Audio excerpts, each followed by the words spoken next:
Moscow's on fire. Flamingo missile strikes on Russia, the liberation of Ukrainian territories, and work on the deoccupation of Crimea. You're watching the War Map, live on Freedom. I'm Oleg Borisov. Hello.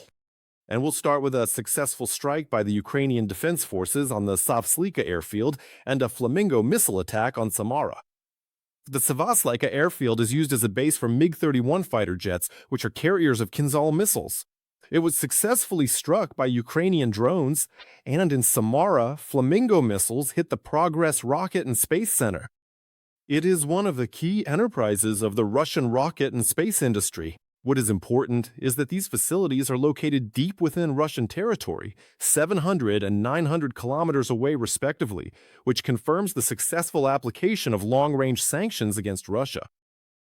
Next, we will talk about the successful work of the Ukrainian Defense Forces in liberating territories. We are talking about the Alexandrivka direction. The offensive operation has been conducted from January 29th to the present, under the overall command of the Commander-in-Chief of the Armed Forces of Ukraine and the General Staff. During the offensive operation, the Ukrainian military regained control over an area of more than 745 square kilometers and 26 settlements, 12 in the Dnipropetrovsk region, 10 in the Donetsk region, and 4 in the Zaporizhia region. In addition, the defense forces conducted search operations and destroyed Russians who had infiltrated the rear area, covering more than 300 square kilometers. The General Staff stated that the operation to liberate Ukrainian territories is still ongoing. And the hottest sectors of the front remain the Pokrovsk, Sloviansk, and Kostiantynivka directions. We'll go into more detail about them right now, starting with the Pokrovsk direction. Here, the Russian occupiers are trying to push the armed forces of Ukraine away from the Pokrovsk-Kostiantynivka highway, regardless of the losses. Dozens of combat engagements are recorded here daily. The Russians are still trying to push forward, using the tactic of meat assaults along the entire line of contact. The General Staff of the Armed Forces of Ukraine reports fighting in the areas of the settlements of Kucherev Yar, Belitske, Ivanovka, Novi Donbas, Svitle, Serhivka, and Novopavlovka. Next, we will talk in more detail about the Sloviansk direction. Here, the Ukrainian military repelled attempts by Russian troops to advance and capture Ukrainian positions. In this direction, the Russian occupiers are intensifying their attacks, but the situation is under the control of the Ukrainian Defense Forces. President Zelensky heard a report from Drapatov, after which a decision was made to reinforce this direction to inflict maximum damage on the Russian army. According to the General Staff of the Armed Forces of Ukraine, fighting is being recorded in the areas of the settlements of Rezdyakivka, Zakotne, Kriva Luka, and towards Raya Alexandrivka. All attacks along the entire front line are being repelled by the Ukrainian Defense Forces. And let's discuss the Kostiantynivka direction, as here the Russian occupiers, using the tactic of meat assaults, continue their attempts to capture Ukrainian positions. Moreover, the Russian army is trying to bypass the Ukrainian defense and infiltrate the city itself with small infantry groups. This was reported by Vitaly Piasetsky, the chief sergeant of a company in the 93rd Separate Mechanized Brigade, Kholny Yar. He added that the Russian military is having no success, and the defense forces are successfully locating and eliminating the enemy. According to the General Staff, fighting is being recorded in the areas of Kostiantynivka, Ivanopilia, Ilyanovka, Rusinov Yar, and towards the settlements of Dovha Balka and Toretska. But we will discuss all these and other topics in more detail with our guest in the studio. Dmytro Snegiryov, a military political observer, is already here. I'm glad to welcome you to this studio. Hello. Hello. Thank you for the invitation. Let me start with the latest attack on Wildberries. I won't repeat the previous attacks that we have already discussed. This is an attack on one of the largest logistics hubs. This is almost Moscow already, because the smoke reached Moscow itself. Muscovites themselves have now seen these attacks too. But what's important is that the Wildberries logistics hub is 250,000 square meters. This is a heavy blow to Putin's wallet. Yeah. It should be noted that Wildberries accounts for 2% of the Russian Federation's GDP. This is a very serious blow to the economic capabilities of the occupying country. Moreover, it should be noted that, according to satellite imagery, which the Russian side itself confirms, about 20% of Wildberries' warehouse facilities have been destroyed at this moment. And for a moment, Wildberries provides jobs for about 4 million Russians. So this also means very serious social issues directly within the territory of the occupying country. But it should be noted that, according to Forbes estimates, Wildberries' total losses, including the losses of the sellers respectively, amount to a record sum of up to 800 billion Russian rubles. It should be noted that Wildberries itself admits that in the event of restoring the warehouse facilities, the cost, specifically the actual ability to restore the destroyed infrastructure, will cost Wildberries about 300 billion Russian rubles. This is a very serious blow to logistics, first and foremost, and to the Russian occupation army. And this is evidence that these warehouses, I do not rule out, were used, among other things, for storing ammunition. It should be noted that Wildberries was actively used at the time for the logistical supply of the Russian occupation army. This includes the supply of FPV drones, fiber optics, and personal protective equipment. And therefore, after the destruction of the Wildberries warehouse facilities, the Russian occupation forces in Ukraine are experiencing very serious problems precisely in terms of the supply of FPV drones, fiber optics, and personal protective equipment.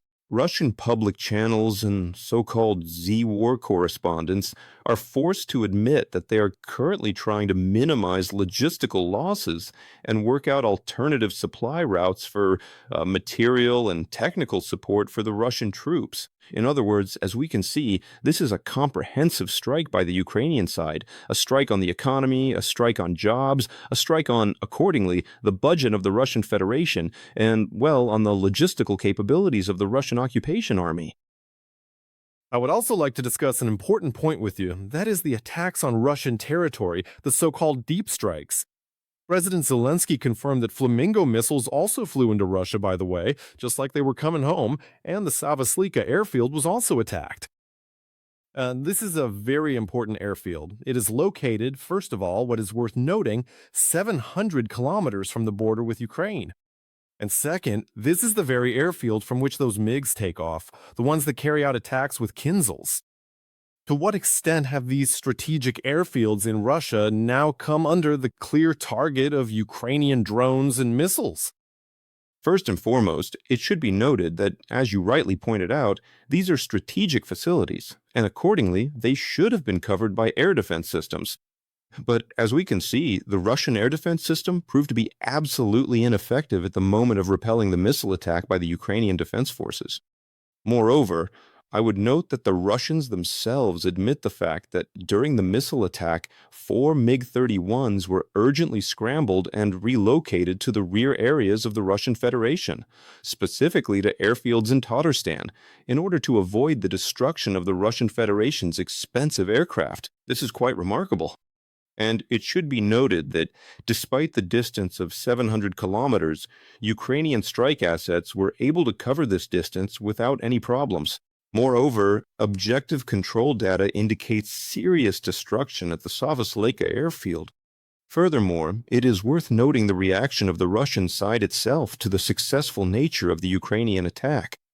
The Ministry of Defense of the occupying country claimed that, as it turns out, the SAVASLEYKA airfield was attacked by as many as 19 fluorine monophosphide 5 Flamingo drones, 17 of which, it turns out, were shot down. And here, the reaction of the Z-War correspondents is noteworthy, specifically from channels with an audience of over 1 million.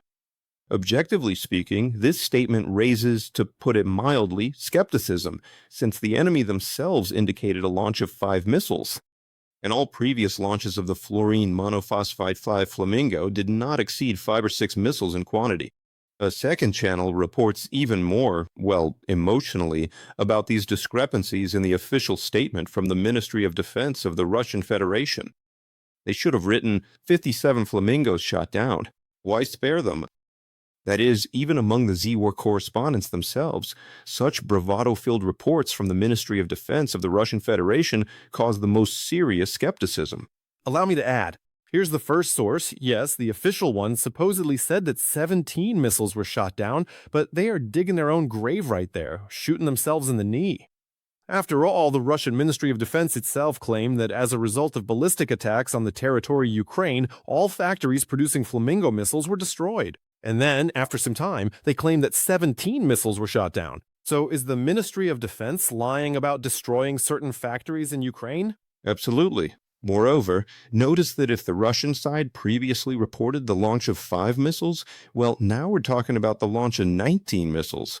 As you rightly pointed out, this indicates the opposite processes.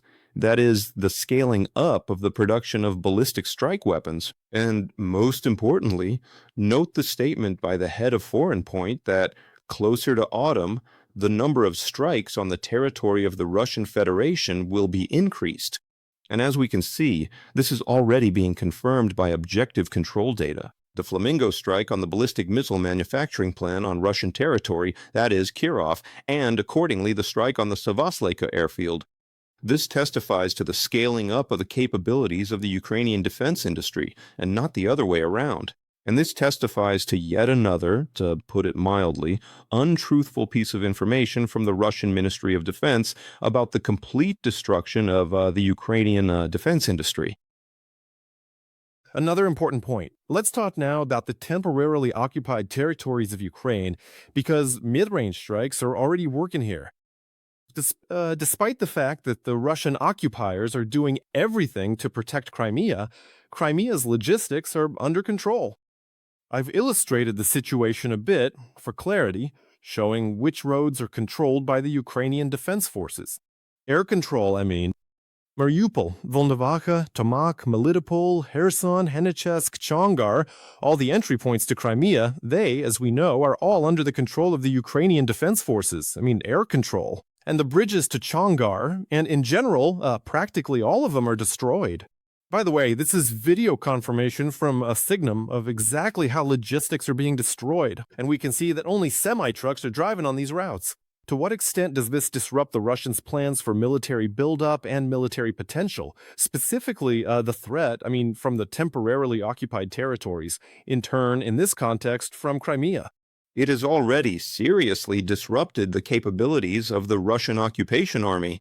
Let's look, for example, at the Zaporizhia direction and the junction of 3 regions, Donetsk, Zaporizhia, and Dnipropetrovsk, the so-called Alexandrivka direction.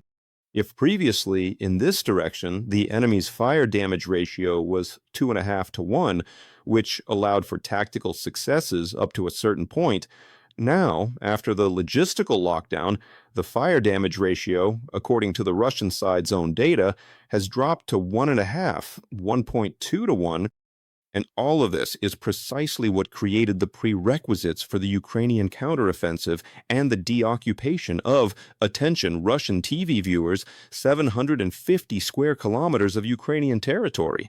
Moreover, the Russian side was forced to admit the deoccupation of 26 settlements. These are the highly successful actions of the Ukrainian Defense Forces, which became the final chord of these attacks by Ukrainian drones on the logistics of the occupying forces, including in Crimea. With your permission, I will further illustrate the so-called capabilities of the Russian Federation's air defense in Crimea. The Sevastopol Rescue Service recorded information about minor, localized damage in 12 apartment buildings in the Gorinsky district, in the Balaklava district, and on the north side. Localized damage was also recorded in 10 private houses, and accordingly the question is, what kind of localized damage is this? And it turns out that roofs and walls were damaged by bullets. Car owners also reported damage to 10 vehicles from small arms fire. And the occupiers themselves explain where these bullets came from. This is what happens when weapons of the 6th technological paradigm, UAVs with artificial intelligence and satellite communications, are being countered by the 3rd technological paradigm, machine guns and assault rifles. The Russian air defense system in Crimea, which was considered the most layered, turns out to be currently represented by 3rd-level technology, assault rifles and machine guns. Moreover, they add that this happens if a UAV covers the distance over the Black Sea, and now they are forced to meet it with machine gun fire, which has a maximum effective range of 600 meters. This is effectively a death sentence for the Russian air defense system. And notice, over the last week, there have been highly successful attacks by Ukrainian drones from the main Directorate of Intelligence of the Ministry of Defense of Ukraine on air defense systems in Crimea. Radars are being destroyed first and foremost. Why radars? They're in short supply for the Russian Federation. It just becomes blind. Blind, but most importantly, there is no possibility of restoring the number of radars. All of this is tied to Western technologies. And as a result of sanctions pressure, the Russian Federation, and primarily its air defense systems, are effectively deaf and blind. And this tactic of destroying both radars and launchers is being scaled up literally every day.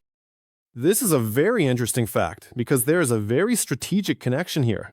And as we can see, these legendary three rings of Moscow's air defense systems did not protect the Wildberries warehouse. And what can we even say about the temporarily occupied territories? About one more important fact. President Zelensky heard a report from Drapati, and Zelensky said that he hopes this August will set another record for the destruction of Russians. More than 30,000 Russian occupiers. And the trend of increasing losses, from January to the present time, it is on the rise, which speaks to, A, both the intensity of the Russians' attacks and also the strong defense of Ukraine's defense forces. What is your information regarding the number of losses as of today, the first half of August? What is known about the different directions? Let's illustrate this with objective control data. That is, what has been confirmed. The month of July, the losses of the Russian occupiers were 42,800. These are record losses.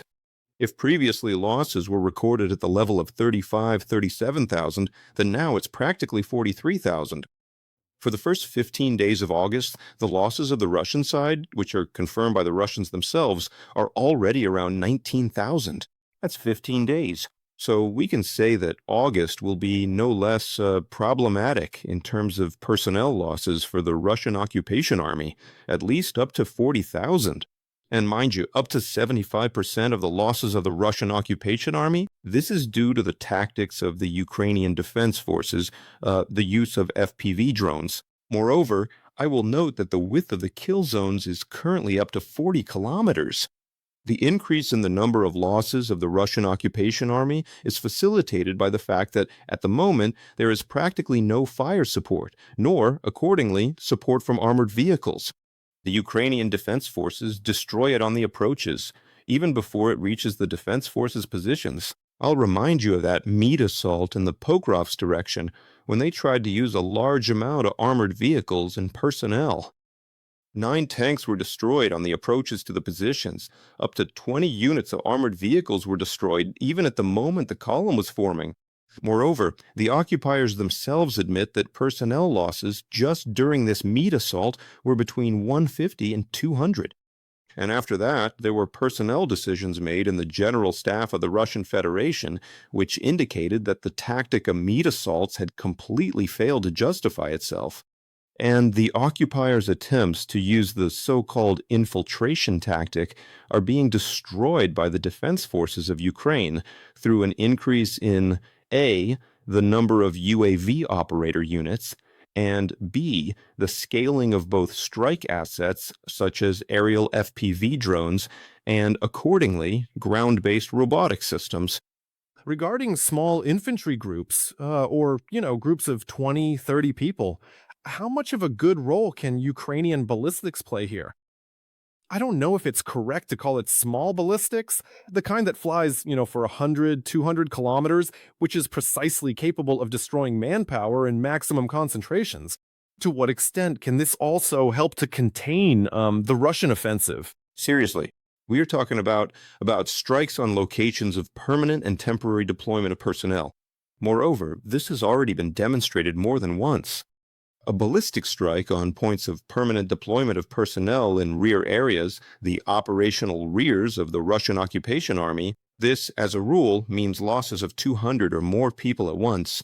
And note, the strike range of the American ATACMs, which the Turkish side will now transfer to us, in a quantity of more than 70 units, is about 300 kilometers. That is, the Russians will face the question of moving their points of temporary and permanent deployment of personnel outside the range of these weapons or dispersing them. But this, again, will seriously affect the pace of the Russian occupation forces' advance. So, as we can see, the defense forces of Ukraine are compensating for the shortage of personnel precisely with high-tech means of confrontation.